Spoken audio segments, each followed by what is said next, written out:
সূরা কাহাফের মধ্যে একটা শব্দ আছে ওয়ালিয়াতালাত্তাফ। যারা কোরআন করেছেন দেখে থাকবেন, না দেখলে আজকে পাঠায় যে দেখবেন যে একটা শব্দ আছে ওয়ালিয়াতালাত্তাফ। দেখবেন কোরআনের মধ্যে এই শব্দটা বোল্ড করা, মোটা কালি দিয়ে লেখা, bold. This is the middle of the holy Quran. এটা কোরআনের একেবারে মাঝখানে এই শব্দটা। এর আগে যত আয়াত তার পরে ঠিক তত আয়াত। সুবহানাল্লাহ বিহামদিহি। মক্কার কুরাইশরা কোনোভাবেই যখন রাসূল সাল্লাল্লাহু আলাইহি ওয়াসাল্লামকে দমাতে পারছিল না, তখন তারা প্ল্যান করলো যে আমরা মদিনাতে যে মদিনার ইহুদিদের কাছ থেকে কিছু জেনে আসি। কারণ মক্কাবাসীদের নবী, রাসূল, ওহী, আখিরাত এগুলোর ব্যাপারে কোনো ধারণা ছিল না। তো ফলে তারা কুরাইশরা নজর ইবনে হারিস এবং উকবা ইবনে আবি মুআইত এই দুইজনকে পাঠালো, তোমরা মদিনায় যাও, মদিনায় ইহুদিরা থাকে, ইহুদিদের কাছে তাওরাত নাজিল হয়েছিল। They have idea regarding prophets and আখিরাত, আখিরাত কি, নবী কি, এগুলোর আইডিয়া তাদের আছে।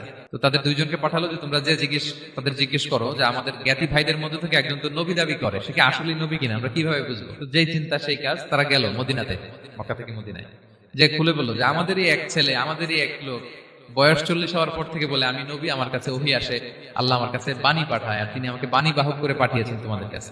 এটা আসলে সত্য কিনা আমরা একটু কনফিউশনে আছি। তো ইহুদিরা বলল তোমরা যে তাকে 3টি প্রশ্ন করবে, যদি উত্তর দিতে পারে বুঝবে সত্য নবী। 1 নম্বরে জিজ্ঞেস করবে যে মুহাম্মদ বলো তো আসহাবে কাহাফ কারা, আসহাবে কাহাফ সম্পর্কে তোমরা কি জানো। 2 নম্বরে তাকে জিজ্ঞেস করবে জুলকারনাইন বাদশা সম্পর্কে কি জানে। 3 নম্বর তাকে জিজ্ঞেস করবে মা হুয়া রূহ, রূহ কি। এই 3টা প্রশ্নের উত্তর যদি জানে তাহলে আসলেই সে সত্য নবী।